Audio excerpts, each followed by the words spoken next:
We actually haven't covered last week's events because we took a break to recover from the Christmas-New Year's combination. But luckily there's an eloquent way to combine the 14 days that happened, and we don't get to use this line too often. So, this year on Hermitcraft. Welcome to the Hermitcraft recap. My name is Pixelriffs, our writer is LoyXP. Captions on this video were provided by Liara. Dad jokes were provided by all three of us. It's a new year on the Hermitcraft server, which means it's time for absurd and destructive slime block contraptions, the debut of a trading card game the likes of which the world has never seen, and good times with Scar building a new world to see it just afterwards. And while many of the hermits are still on hiatus figuring out their goals for 2023 or just still in a food coma from Christmas, time doesn't wait for anyone, which is probably why you'll see so many time lapses. So without further ado, let's take a look at all the events and mishaps that occurred on the Hermitcraft server this week. And also last week. Starting with Vintage Beef, who is now the proud owner, manufacturer, distributor, and tournament organizer of his very own Hermitcraft TCG. The game is done, at least for the initial printing, and he caps it off by designing his own card, including an ultra-rare variant, which works at its best when teamed up with Doc, B-Dubs, and Etho. We had a little crew that played like the Forest. It was myself, it was Slipgator, it was Corrales, and it was Paws. 2 out of the 4 are not on the server anymore, so I thought, you know what? Let's just put it as a primary move, not a secondary move, because Poik kind of sounds like poke. Teaming up with Etho is definitely on the cards when Beef needs a straightforward redstone randomizer and a few options for status indicators. After all, if you ask Doc to do this, he'd come back in 2 weeks with a Ravager-powered flamethrower or something. What is happening? What is happening? Beef's card game officially entered the testing phase, which, if you're keeping track, is between the draw phase and the upkeep phase. So over the last couple of weeks, he's hosted 2 more games between iJevin and Cubfan, with Zombie Cleo assisting, and then a rematch between Cleo and Joe Hills, in which Cleo plays the legendary Blue Eyes White Etho. Their grandfather's deck has no bad cards. I'm going to have Ren roleplay. Okay. So that's going to do 100 damage to Tango. And then you both... But beyond all that, Beef now has to consider the game's commercial side, and that means the server implementing bundles. Also, Beef can reskin them as booster pack sleeves and randomly assign cards to them using a series of dispensers. So you might expect some Elite Trainer Box openings on stream in future, but Beef actually has a pretty smart idea for how to prevent players buying out the whole stock. You have to play a match before you'll be allowed to buy more cards. And now that I see how the game kind of will play out and things people have told me about which types are more powerful, which types are more common, stuff like that, I will introduce weaknesses to try to balance that out. That all if the whole thing doesn't rapidly become Jevin the Gathering, since Jev does apparently have mad MTG skills and already has some plan for the deck to build as soon as Beef's game goes to print. Getting banned from competitive play any % speedrun. I have a lot of knowledge about card games and how to play them. We're not helping Jevin because Jevin plays Magic. Yeah, Jevin, true. And he Jevin, had You don't need to help me. That's perfectly fine. Now, talking about deck building, it's hard not to mention Gemini Tay building an actual deck, especially when it's an explicit case study in filling in the backside of the build. I don't even know how to end this video. I've just spent probably the last 16, 17 hours looking at this base. Through towers, gazebos, and facades, Gemini Tay's season-long Elven Megabase reaches its structural completion. The castle finally closes in on itself, as well as Mackenzie, cutting both off from the daylight. There's no longer any sun for this daylight sensor, and so daylight cannot be sensed. Not to worry, the daylight detecting emoji shall be relocated to where his services could actually be provided, and the monsters in the walls, well, that just adds to the spirit of the place. It's haunted, is what I'm saying. The sounds inside of this particular building are driving me absolutely nuts. What the heck? I really hope there's no creeper. What? The spirit of Christmas past is still haunting the server because Joe Hills is still releasing videos from the end of the Empires collab, although to be fair to Joe, that was early last week. At least his plans are long-term, as he prepares Elvira's House of Horrors for the winter season, dappling the ground with snow and turning all the leaves into branches courtesy of mangrove root blocks. But throughout all that, we see him draw Cubfan from the Secret Santa sleigh, and Joe's reaction as Ollie the Orion sound leaves both the server and his child in Joe's care. And if you think Joe Hills' episode feels like a late upload, clearly you haven't seen Ollie's upload schedule. Look up there, Joe. In fact, fly with me, won't you? Let me introduce you to Mandy Main, the child of me and a god. She's now yours to take care of, Joe. I entrust her to you. I'll do what I can. Any feeding instructions I should be aware of? Don't put water on her, she'll die. Understood. You should also consider Etho, who's created several hit minigames but didn't have an actual base to speak of.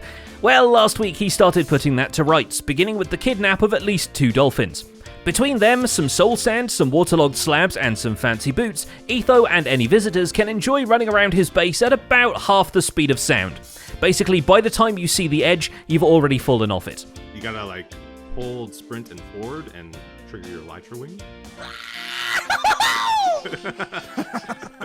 Okay, all right, what do you do? Okay, hold, sprint, and forward, and then fly with your wings. I think you got it. And then you... Luckily, he has more plans than just a platform. He begins terraforming some natural shapes into it, sculpting a landscape he will eventually call home. You get really jumpy as you go up the stairs and down the stairs, right? I don't like that. I like it. And filled in the cliff over there. I think that's good for me. I'm liking that. Impulse does more or less the opposite to his industrial district, flattening and concreting the entire thing over with the intent of connecting everything up like a circuit board. Naturally, the next thing he installs is a component every circuit board needs, a central floristry unit. A flower farm. He builds a flower farm. That's all so he can dye the terracotta he's selling at iBuy now without having to pay out to Clio for extra colors. That was the plan there, and now we have it. So I'm kind of curious to see how many different colored dyes can we actually make. And don't worry, he hasn't forgotten about his dwarf fortress either, although he might need to set a few more work orders and the cats have been walking through the beer again. Although if anyone's playing dwarf here, it's XB Crafted, who's figuring out market stalls for all the villagers he doesn't want to keep tucked out of harm's way in an alcove. He even remodels his villager breeder into a house, because why should they be left out, and adds a ladder down the chimney so he can enter and exit disguised as Santa Claus, possibly even bringing them coal, depending on whether or not they've been a naughty blacksmith this year.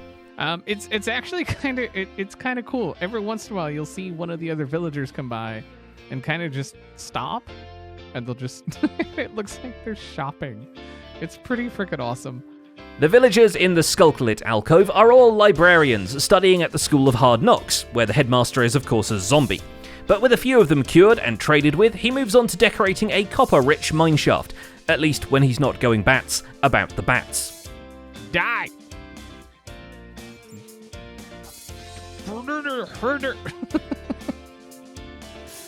Just die! Oh, you're gonna get some. Oh, you're gonna...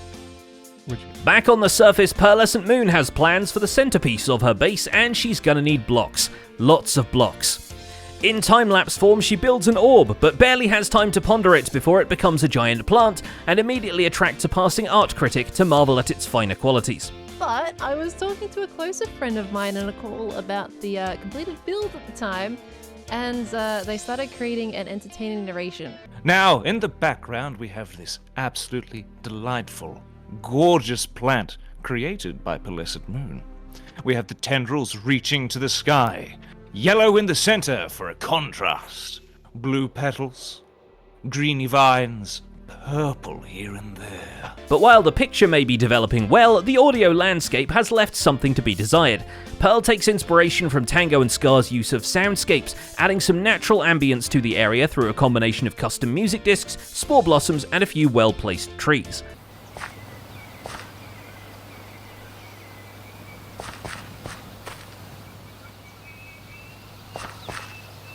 In her spare time, the cleaning lady decides to get her revenge on Grian by slowly adding chests into his chest monster, but balances that out by adding some public bins for people to throw items away into, promising to collect them once a week and recycle everyone's junk via the Twinkly Trash Shop.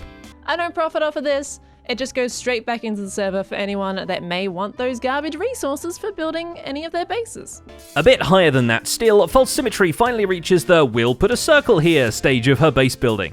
With 2023 now christened as the base glow-up year, a good ground for it is laid with an inner garden, which is nice because that's where you want ground to be. The central pond of the build is home to a family of axolotls who too would ground most things given the opportunity, the little murderers. Right, enough frog-related distractions. I need names for these guys. 5 names I'm going to pick from the comments today.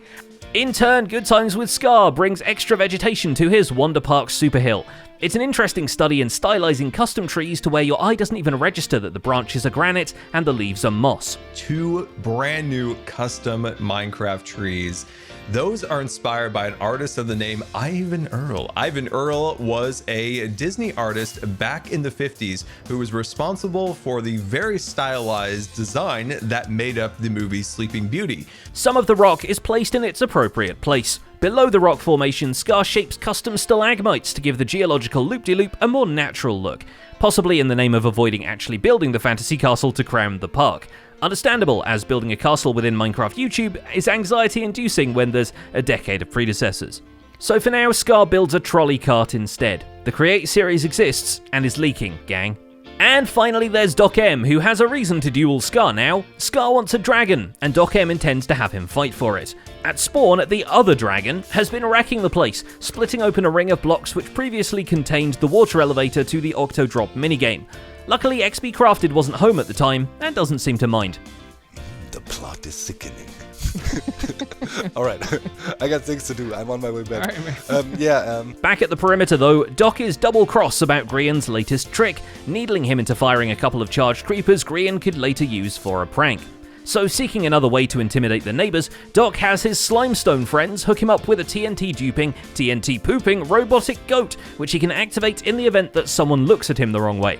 Then he steals Iskal's starter house to hide it in, because that doesn't look conspicuous at all.